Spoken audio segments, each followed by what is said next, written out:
Hello booktube, hello book friends, welcome back to my channel and another tag video this time. This is going to be the Get to Know My Tastes tag, which I think is an original tag by Sam at Thoughts on Tomes, and I was tagged by Reney, Raina and Riley over at Beyond Books. It's got quite a few prompts actually, 15 prompts. So I'll try and be as quick as I can, but bear with me. So prompt number 1, how do you rate books? Give a quick rundown of how you do your star ratings, or if you don't use star ratings, how you evaluate books. I do use star ratings, but I guess I think they're meaningless to anybody other than me. But they are. I use 1 to 5, a bit like the Goodreads system, but it is very much my feeling about a book, and that can be, a book. And I think a book can change in terms of how you rate it over time as well. A book that I read 10 years ago, I might rate differently today. But yeah, generally, so 5 being like absolutely brilliant, really enjoyed it, would read again kind of thing. I very rarely, I think if I'm getting to 1 star, it's probably a book that I DNF'd, in which case it won't have a rating at all. So, it's rare that I give a book 1 star that I've actually finished. Maybe it was a very short book, but yeah. So that's how I do it. And I just record it. I've got a little, I don't know, it's not even A5. It's somewhere between A6 and A5 notebook that I use. And I just write title, author, and, the rating. And then just I keep a tally of how many books. So, if it's the first book I've read in a year, it'd be number 1, and so on.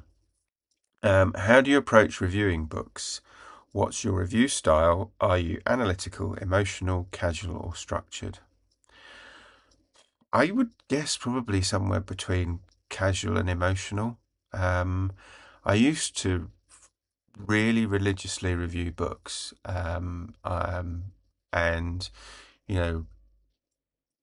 write a blog article about each one and what I thought, and a little plot summary and so on. I don't tend to do that anymore. I haven't done that for quite a while. And so I don't really formally, I don't. When I talk about books on here, I don't necessarily review them as such. I will just, talk about whether I enjoyed it, what I particularly liked, and so on. So it's somewhere between emotional and casual. Not really analytical or that, and there isn't much structure to it. What's the book that made you a reader?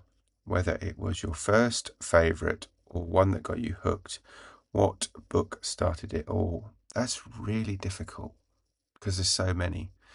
I think I've mentioned on here about reading The Hobbit, about the Willard Price adventure series. There were other things. I did pull one off the shelf just now. So the Agaton Sachs series that I read when I was a kid. So there's all sorts of different things. I think that different books that made me a reader and kept me going. The kind of Alistair MacLean's got me through my kind of mid to late teens.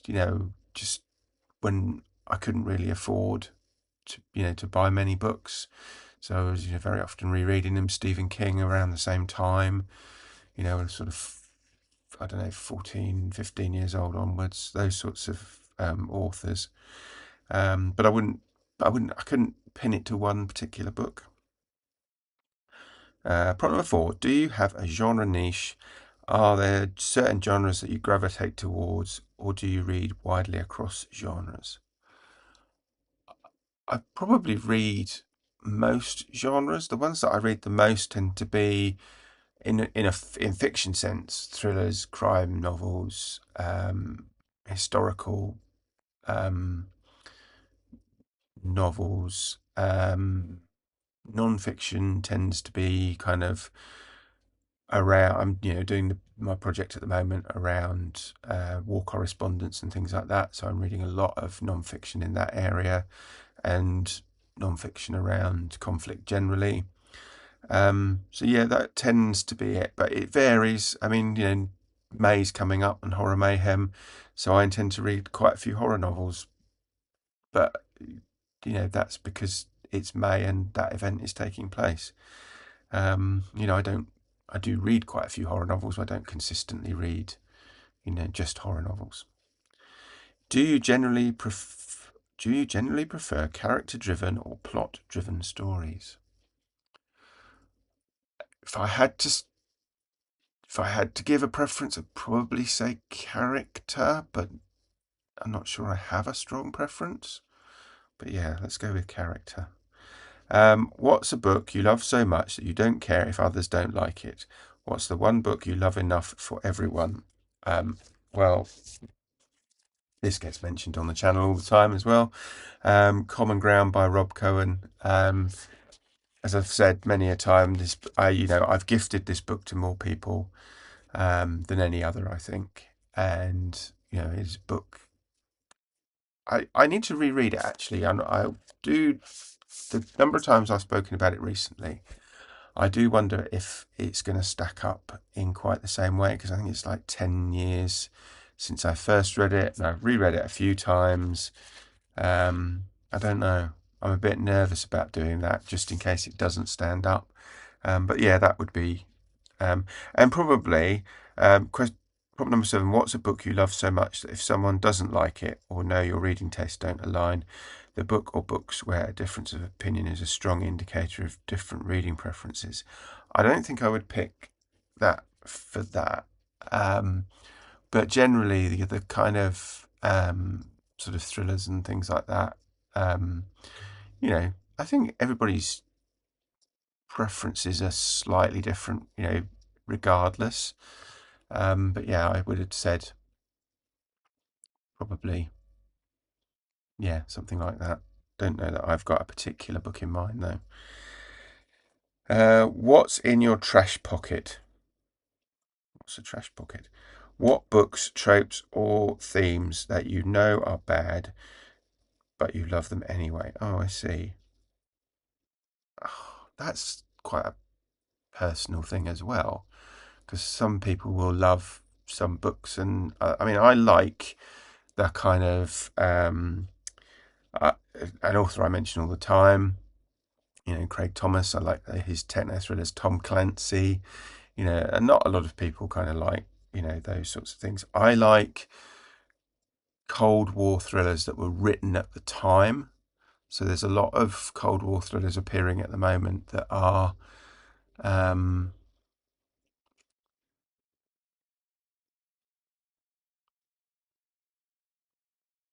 of written as historical thrillers.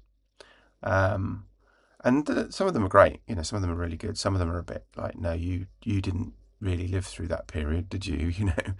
So I like, for example, the Len Deighton series, the trilogy of trilogies.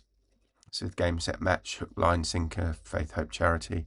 Really like those, written at kind of around that time, and written, around the time the Berlin Wall was coming down as well, so the latter books were written then.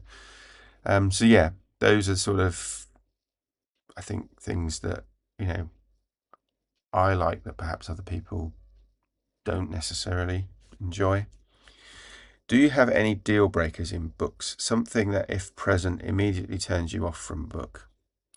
Yes, I think any kind of gratuitous cruelty, particularly if it's to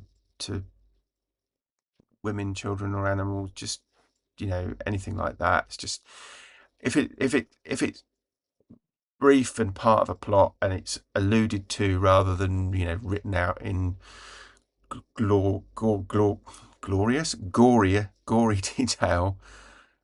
That really, I probably it's the sort of thing that will stop me reading that book. So yeah, you can have a sadistic serial killer, fine, but you don't need to write 10 pages on the detail of how he kills people or whatever. That just is, I don't like that.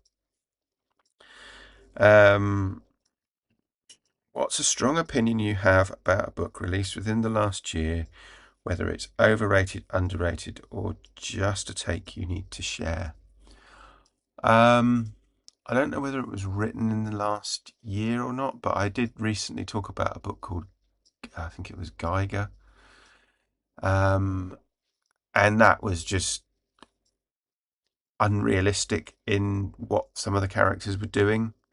So it had, like a 70-year-old woman riding a bike with 2 flat tires. I just can't see that happening. There's the sort of practicalities about things like that. So yeah, some things I think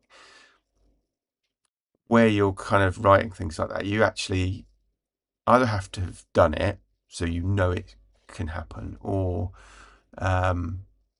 it's got to be believable, and that book just wasn't believable. So sorry if you're the author of that book. What do you look for in writing? What makes a book stand out to you? Is it prose style, themes, voice, structure, or something else? Voice and pace, I would say, are quite important to me. If a book has got a kind of strong voice telling the story, and it's telling it at a reasonable pace, so it's not kind of taking 10 chapters to cover like one day and something like that. So that's the sort of thing that unless they're like really short chapters. 12. How do you decide what to read next? Do you plan ahead, mood read, or follow external factors? Hype, recommendations, arcs. Bit of everything. I don't get a lot of advanced reader copies anymore. I used to get loads. And I guess when I stopped doing kind of serious reviews, people stopped sending them to me, which is fine. Why would you send me something I'm not gonna review for you? I generally kind of I try and pick a few books for the month ahead, which I know is a number that I'm likely to be able to read. So, number of books I read a month varies quite a bit. So I will pick like 4 or so books that I know, I can probably read 4 books, unless they're really huge, great big things. And then I will supplement that just around whatever I fancy, pretty much. And that might be something that somebody's talked about on booktube, I've read an article about online. It could be anything like that. But yeah, I'm trying to get through my TBR because it's a bit out of control. So I'll pick, like I say, 3 or 4 books, maybe sometimes half a dozen, and then just whatever I feel like reading around that. And that might be rereads, it might be anything, something I find in the book exchange box, for example. Middle of the month, I'll find something and I think, oh, really like the look of that, and that will be added to the pile. Where do you get inspiration for your booktube content? What sparks your video ideas? Other creators, trends, personal reading experiences? So I do once a week, just do a reading week update. Normally that comes out on a Saturday. And then I seem to have been doing lots of tag videos recently. So a tag video or 2, depending on what's going on.